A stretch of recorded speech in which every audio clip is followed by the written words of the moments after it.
Erev Tov Rabbi night. Today we are in the basement of 770. Very special place in the basement of 770. Upstairs is a youth test Kislev Chaf Kislev for bring is happening right now. Right now it is 3:25 a.m. 5 minutes earlier than yesterday. Baruch Hashem. So the whole Gans for bring going upstairs. There's so much noise. I can't go upstairs trying to record. There's other people speaking in microphones and a whole Gans of matzah going on over there. So I'll just make sure my microphone works. Yeah, it looks like it works.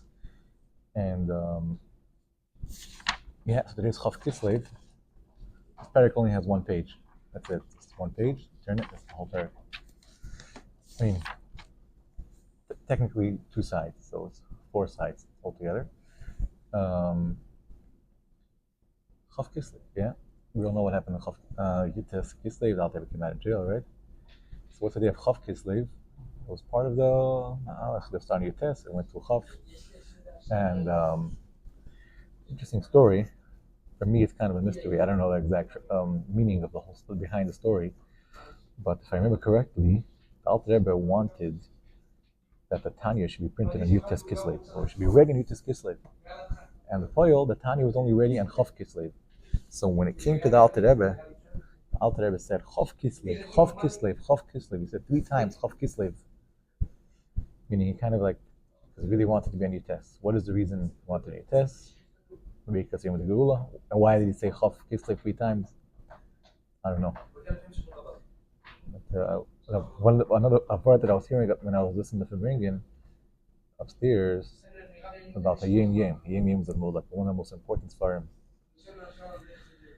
And the print out, the book, the way it's laid out is Hayom Yom, and there's 3 dots.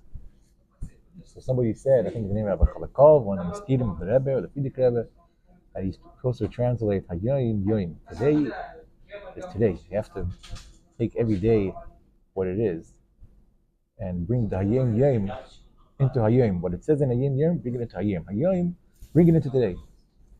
And what are those 3 dots? Those 3 dots are referring to Machshava, Dibur, and Maaseh, thought, speech, and action. So the daily Hayom Yom should be brought down into your daily thought, speech, and action. That was just a taste of the Fabringian. So I won't tease you saying this Fabringian upstairs and not telling you what's going on there. So I just gave you a little taste of what I heard from up there. And I'll give you another one that came to mind. Another story, quick story, before we get into the Rambam. He was staying upstairs, Saber Yezevich is upstairs, or Mendy Yezevich. And he's saying that there was someone who was selling candles. Someone went and he bought a box of candles from some guy who stole it. I don't know how he stole it, but he stole it. So he bought it. Someone stole he stole it. He sold it to someone, and he came to buy the candles, and he bought it for like 50 cents a candle, and then he went and sold somebody else for $1 a candle. Then the other guy went and sold it for $1.50 for a candle. And then the other guy went and sold it for $2 per candle. Till it went past with so many people, till it came to the Gabbai. A person came to the Gabbai of the shul, and so there's also noise over here in the background. There's like no quiet place over here. There's 4 Bachrim here, and they're shouting and shouting. I don't know what they're shouting about, but they're just shouting in the basement. Even in the basement, it's in the 70. There's a lot going on over here. So anyways, back to the candles. So he sold to the Gabbai of the shul. So the Gabbai of the shul went. He opened up the box. No one ever opened the box. He opened the box and he put in 5 candles in the front of the shul, in front of the stender, and he wanted to light it. Then he realized that the candles have no wicks. He looks in the box and all the candles have no wicks. So he tells the person who sold to him, he said, the candles have no wicks. Well, you sold me a damaged item. He went to the Rav and never said, yeah, we have to tell this guy to give you back the money. Okay, he went to the guy, he said, okay, fine. So, and I didn't know. I never opened the box before. So I'm giving you, it's okay, so I'll give you the money back. Okay. Now the person who sold it, he says, what do you mean? But I bought it from somebody else.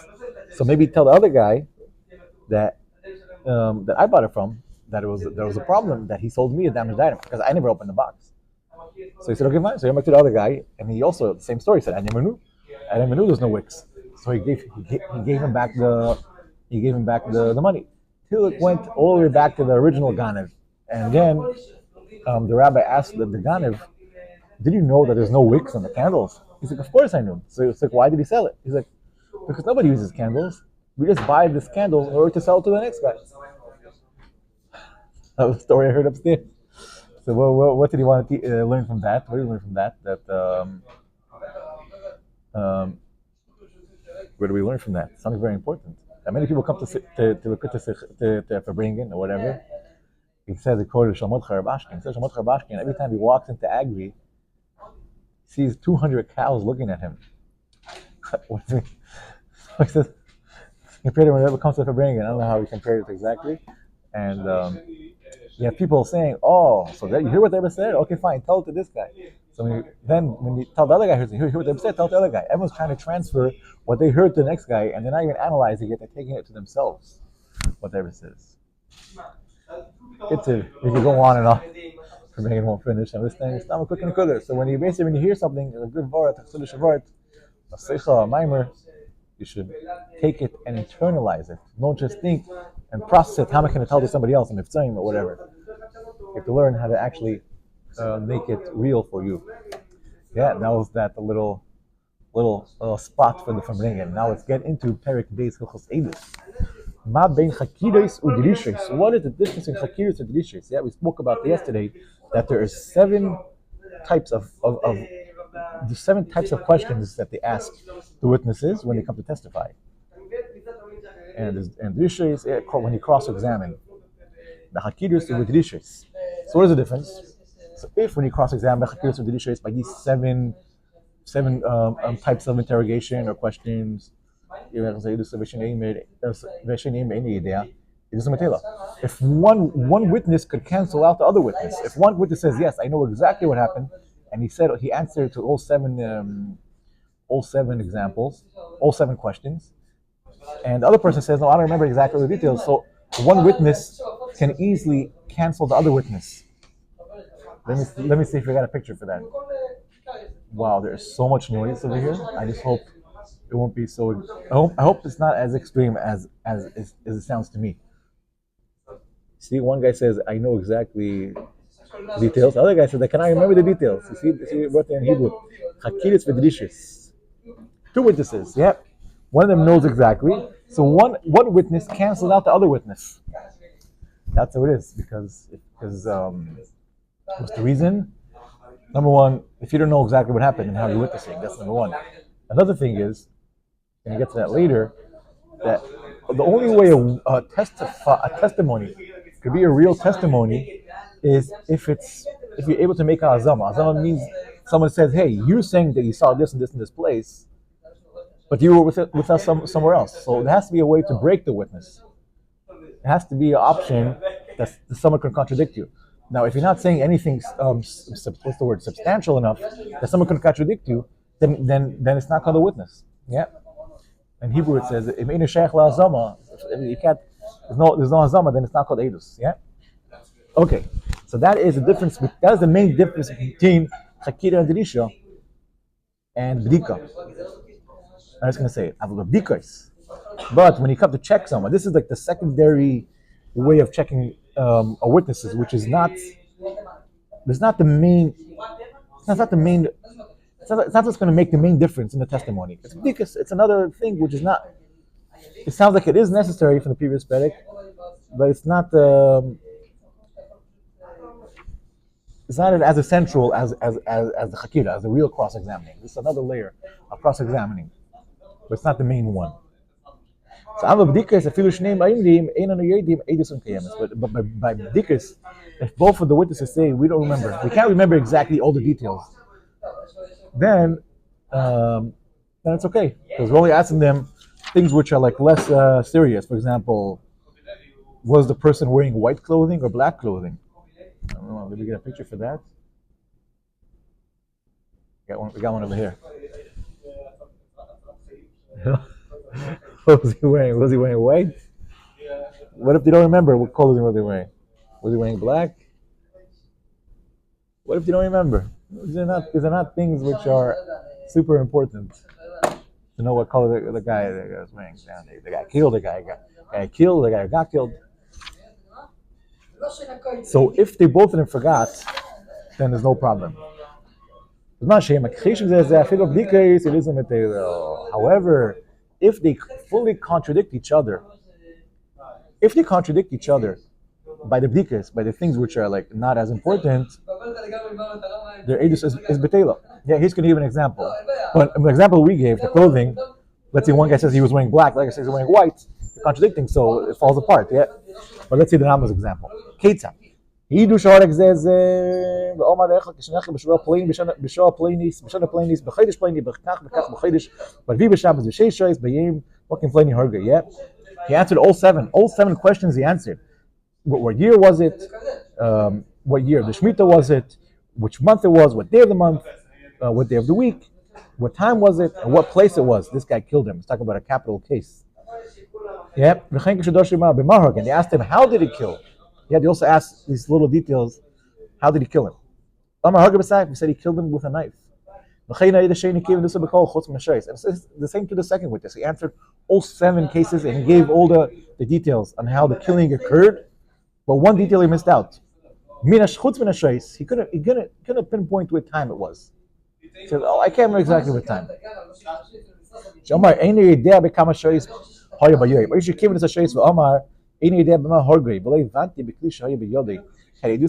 Or if he says, I know what time it was, and he knows, yeah, he knows what time it was, but he didn't know how he killed him. He didn't know if he killed him with a machete or he killed him with a machine gun. Didn't know. Or maybe, I do some Taylor. He was a yeshiva bacher, and he said someone broke the window of the yeshiva, and they're trying to figure out. And they called him to bacher, and they said, "Yeah, we know exactly. They broke the window." And they asked him, "How did he break the window? Did he break it with a rock, or did he break it with a roll of toilet paper?" And if he said, "I don't remember," then how do you know? What did he see? What did he see exactly? Yeah. Had they do some betela, their witness falls apart. Yeah, this is very interesting. So I have a question. It says here they're not sure how they killed him. So this is not a bdika. This is a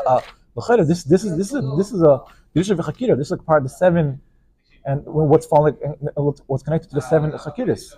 So it says here in halacha Daled, we asked him, we have to ask him. This is part of the dish of Chakira, part of the cross-examining. We asked him, what did he use to kill him? So we asked him what he used to kill him. So he already knows. He has to know. If you wouldn't know how he killed him, he wouldn't get to the stage of B'dika.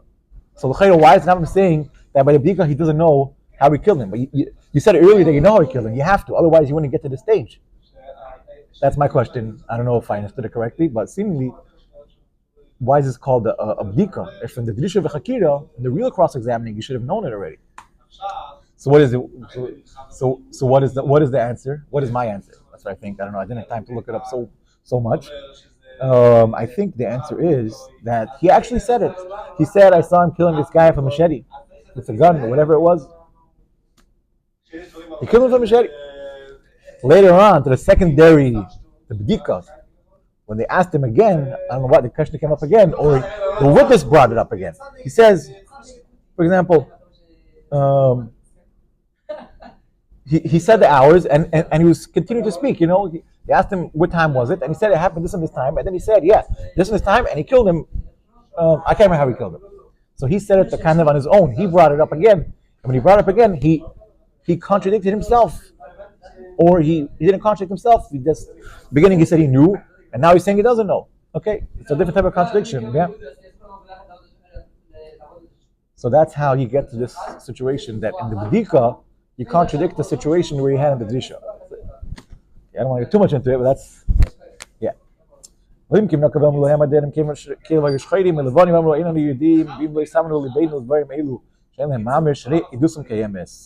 Now, what happens if they ask him what color was his clothing, and they ask him was his clothing black or white? And so we don't know. We don't pay attention to such minor details. Then we say, okay, fine, you're right. We don't pay attention to minor details, and their witness, their testimony, is accepted. Halacha beis. Omar echad. Wow, the more I speak, the louder I have people over here in the background. The louder I speak, the louder they speak. So I don't know what's their deal, but I hope you could hear me. Halacha beis. Omar echad. Kelim shchayim haya levush. Maybe if I speak quieter, they won't scream. Let's give it a try. Omar echad. Kelim shchayim haya lavush. Vasheni Omar loikein elo levanim haya lavush. How do you do some material? Okay, they don't have to tell what color of clothing they're wearing. But if somebody says he was wearing black clothing, and the other guy says he was wearing white clothing, had they do some betela, their testimony falls apart. It's bottle. Even though they weren't required to say, but they brought it up and they contradicted each other, even though it's not the issue of Chakira, still the edus does not stand. It's like as if one person is saying it happened on Wednesday and the other guy is saying it happened on Thursday. There is no edus in such a case. One guy says he called him for a knife, like I said he killed him some, I don't know, like a bow, an arrow. There's no edus. It seemed to be, it has to be accurate, and it was correct. And since they contradicted each other, even though it wasn't the B'disha and it was only the B'dika, the whole edus falls apart. Yeah. So just to summarize a little bit, if you say you don't know, that's one thing. If you say I do know, but you contradict it, then it falls apart. So sometimes it's better to say I don't know rather than say I don't remember. Or sorry, sometimes it's better to say I don't know rather than to say something, because if you say something, you're going to contradict them. That's part of the whole idea of questioning, yeah? But it turns out funny that when you say I don't know, sometimes it can be better than saying something. Yeah. Okay, halacha gimel. Hayu ha'edim merubim. What happens if you have more than 2 witnesses? You have 1,000 witnesses, or only 3 witnesses. So 2 people, the first 2, you question them, cross-examined, and they know everything perfect, everything added up. But the third person says, "Ain't idea." Third person says, "I don't know." What do we do in such a case? Now it's sort of a contradiction. He says, "I don't know." So what do we say? If the capital case, yeah, we accept the witnesses of the 2, and the person has to get killed, gets killed. He says, I don't know. So, we say, because at the end of the day, 2 witnesses are enough. So we take that the third guy, we don't listen to him, and we keep the two witnesses, yeah? But if he contradicted them, then the edus is batel.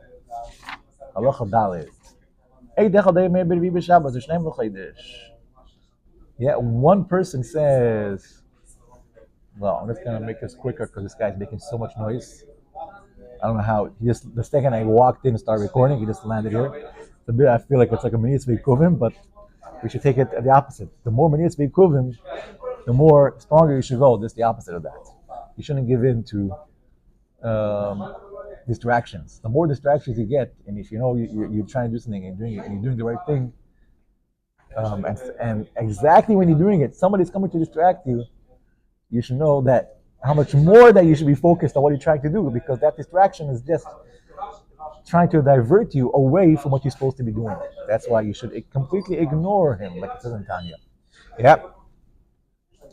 When someone's middle of davening, when someone's coming and talking to you while you're davening, it's in Tanya, you should completely ignore the other person, because you know right now you're supposed to be davening, and now this guy's coming to talk to you in the middle of davening. And he's talking to you, you should completely ignore him. Okay. Yeah,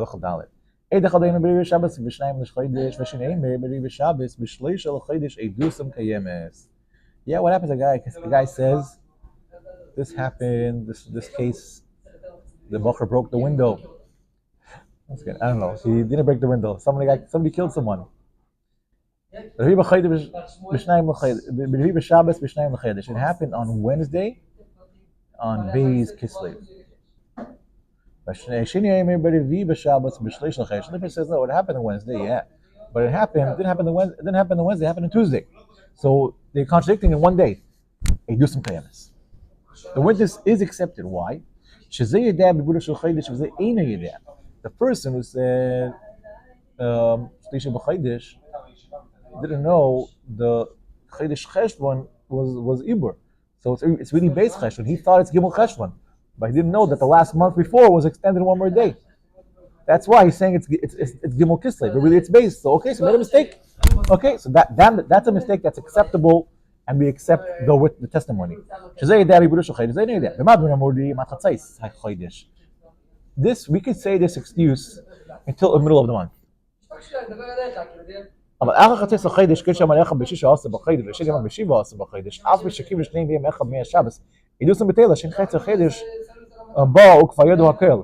If half the month passed, it can't be, you already had to check even if you're the most chassidish guy who doesn't check your WhatsApp to check the latest news, once a month you for sure going to check your WhatsApp. And after 30 days, you can for sure know if there was the Ibor Chaydish or not Ibor Chaydish. Yeah? So therefore, up to half a month, if you contradict someone in the day, it's okay. But after half a month, if you contradict someone and the day didn't happen, we can't accept your testimony. Because you should have known. And you for sure knew. And if you for sure knew that the month has changed, or had an Ibor or not. And so we can't assume that you made a mistake in the day. Hey, one person says the third of the month. Yeah, third day of the month. And the other person says in the 50th of the month. The witness is falls apart. Yeah, even if it's the beginning of the month, because in 2 days a person cannot make them. We can't say that a person missed out 2 months. That for 2 months he missed the day. He didn't know that the month extended or became shorter, and he's off by 2 days. You can't be off in your calendar, in your head, by 2 days for 2 months. Reminds me of the story of Shmuel Schnickelsberg, famous. He was a big tzaddik. He lived many years ago. I think he lived in the times of the Alter Rebbe, maybe before even, somewhere around the times of the Alter Rebbe. I can't remember all the details. The story just popped in my head right now, so I can't remember exactly all the details. But part of the story was that he was once by a wedding, and he drank a lot of l'chaim, and he got drunk. And it was on Sunday, and he woke up on Monday. He thought it was still Monday. He thought it was still Sunday. Okay, it was a nice joke. He thought it was Sunday, but really it was Monday. Until it came Shabbos. When he came Shabbos, it was still Thursday. And everyone kept Shabbos, and he's screaming. He was the Rebbe of the town. He's screaming at everyone, and he's telling him, it's not Shabbos yet. Shabbos is the next day. And you're like, sorry, Rabbi. With all the respect, he got drunk. And he didn't realize that the day passed because he got drunk.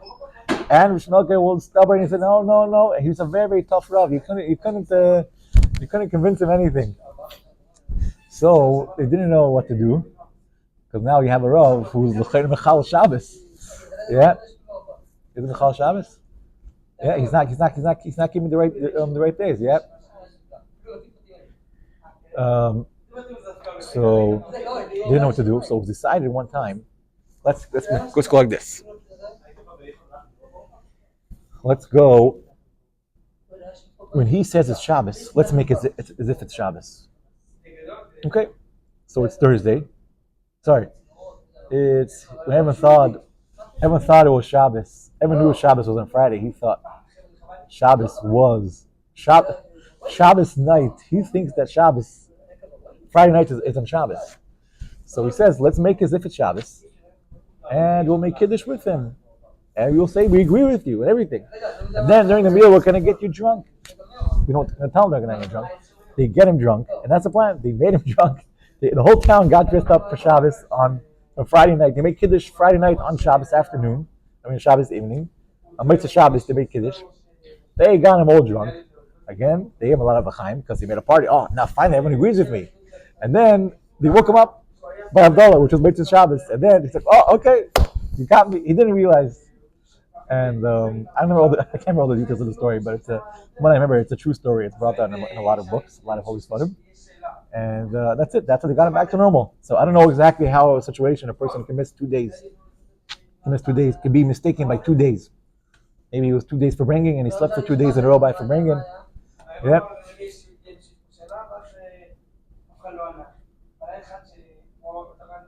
So, if one witness says that it happened 2 o'clock, another witness says it happened 3 o'clock, let's say.